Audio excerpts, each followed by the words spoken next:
Welcome on back, everybody. So we're looking at the fifth James Bond Jr. comic today. I must say it's probably one of my favorites so far. I feel like I've been genuinely pretty happy with all the Junior comics I've been reading here lately. They're a lot better than what I was really expecting. And this one, I feel like it's I don't know, just something about it. So we get a femme fatale, we get a crazy German, and let's just see what happens. Our story starts in a high-tech physics lab in the English countryside, which honestly astonishes me as I thought this was Guantanamo Bay. Anyway, there is an intruder in the lab. We see that a cat burglar has stolen memory crystals, whatever that is. So a blonde stealing memory crystals. Let's see where this goes. As the burglar escapes, it just so happens that our favorite dynamic duo of IQ and James Bond Jr. are driving by in James Bond Jr.'s red sports car. And yeah, let's talk really quick about the red sports car. I mean, we have barely seen this car. Besides, at the end of the first comic, I don't think it's even popped up at all, so I'm glad it's here. The burglar jumps in a motorcycle and takes off. And of course, James Bond Jr. and IQ have to give chase. Unfortunately, the motorcycle gets away before Bond Jr. can catch up. Later on, at the auditorium in Warfield, we witness the flamenco dancing, which IQ seems to enjoy a little too much. While this is happening, we flash to a pottery factory in Pamplona, Spain, where we see two men in a heated conversation, one man insisting that the other, known as Von Scharen, is stark raving mad. Von Scharen is wanting the British government to deliver £1 billion in gold bullion to him in 48 hours. Of course, if the British doesn't do this, his Siegfried computer will take control of a nuclear power plant and will cause it to trigger a meltdown that will cripple half of England. It is also said that without the memory crystals, they cannot carry the threat out, but Von Scharen informs his assistant that scum agent Tiara Hotstones is getting them for him. So at least now we know the name of the woman from before, even if it is something as cookie-cutter a Bond girl name as Tiara Hotstones.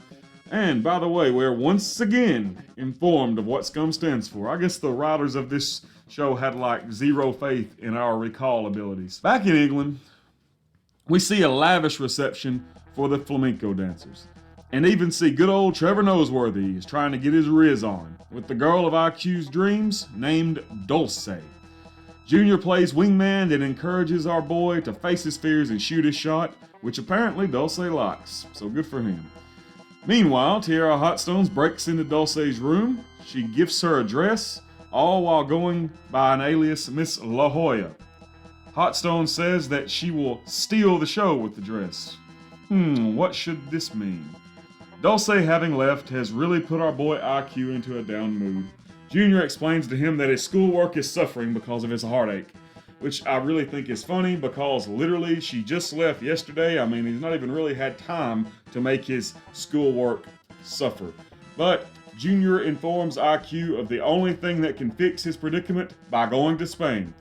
So, of course, the gang then gets on a hovercraft, which is crazy to me because literally 2 episodes ago, we had a crazy incident involving a hovercraft. If I was Bond Jr., I would probably just give up even trusting that kind of transportation. Apparently, IQ called the headmaster and pretended to be the real Q and asked Milbanks for the gang to have a few days off to visit him, even getting the school van out of it. Gotta hand it to old IQ. Never seen him have guts like this. They quickly see the van of flamenco musicians, so they speed up, but then they see a helicopter. They identify it as a type of helicopter that is similar to the one Von Scharen uses. Once again, it amazes me that teens know so much about terrorists. I mean, whenever I was in high school, I didn't know what helicopter Osama bin Laden used. Anyway, it turns out that Von Scharen wants to use an electromagnet to pick up the van, as Tiara Hotstones has smuggled the memory crystals out of England, and Von Scharen doesn't want to pay her for the gem, so he wants to pretty much have his cake and eat it too. I think I used that phrase in the right context. Hopefully I did. As the magnet comes down, Bond Jr. gets on top of it and attaches the magnet to a semi-truck trailer. The plans of Von Scharen are screwed for the moment. In Pamplona, the gang go to a flamenco club. While there, Junior identifies Von Scharen and Tiara Hotstones having a sit-down. Hotstones explains to Von Scharen that the memory crystals are on the dress that is being worn by Dulce, who is then grabbed and carried off by Scaren's men. I love how Hot Stones calls Scarin a crook, like she wasn't, like, literally just breaking into a high-tech lab in England a few frames before. As Dulce is kidnapped, IQ and Junior run out just in time for Junior to throw a fishing lure on the back of the bad guy's car. A fishing lure that doubles as a, wait for it, homing beacon.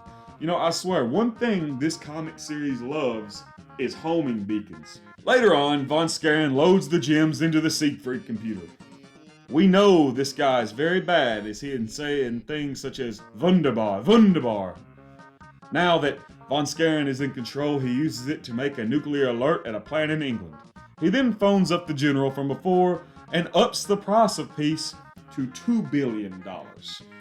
Outside, of course, Junior and IQ have found their way to Von Scarin's headquarters. Bond and IQ get into it with some of the flamenco outfit dressed bad guys. Bond sends one goon down a drain and Grand Theft Auto's his three-wheeler from him and drives off with two others in pursuit. And this is very, very Diamonds Are Forever-esque, and I'm here for it. I'm totally here for it. As IQ is captured by Scarin, Bond Jr. gets caught up in the running of the bulls, making his way back to the pottery hideout of Von Scarin. Bond Jr. lets the bulls in, making a literal bull in a china shop situation. Bond, IQ, and Dulce then hoist themselves up on a rafter, getting away from the bull. Bond then takes a red sash from Dulce and uses it on the bull, getting him out of the shop. Tiara Hotstones come to recollect what she had stole, but relents as Junior is playing no games, as it belongs to England. The gang gets back to Warfield to find the real Q has came to see IQ, so our heroes are now busted. Not sure why Buddy Mitchell is acting all strict all of a sudden, as he literally lets them do whatever they want, and sometimes even helps them do what they want. So I don't know why we get this all of a sudden very strict by the book little act from him. And that is how our story ends, with James Bond Jr. and IQ probably getting in trouble. Just a little bit about this one. Really liked it. Really liked the femme fatale character of what's her name? Tiara Hotstones. Really like her. I know that in one of these, I don't know if it's in the comics necessarily, but I know in the TV show, I know Goldfinger has a daughter named Goldiefinger. That would be pretty cool to see. Also, I really like the whole Diamonds Are Forever three-wheeler chase. Three-wheelers are so out of date now, and I just like seeing them in any form of media. So love that. Love the Diamonds Are Forever callbacks. Just really had a good time with this one, and hopefully the next issue will be just as good, if not better. Tell me what you think about this comic in the comments below, okay? And I guess I will see you on the next video. Thank you for watching. Goodbye.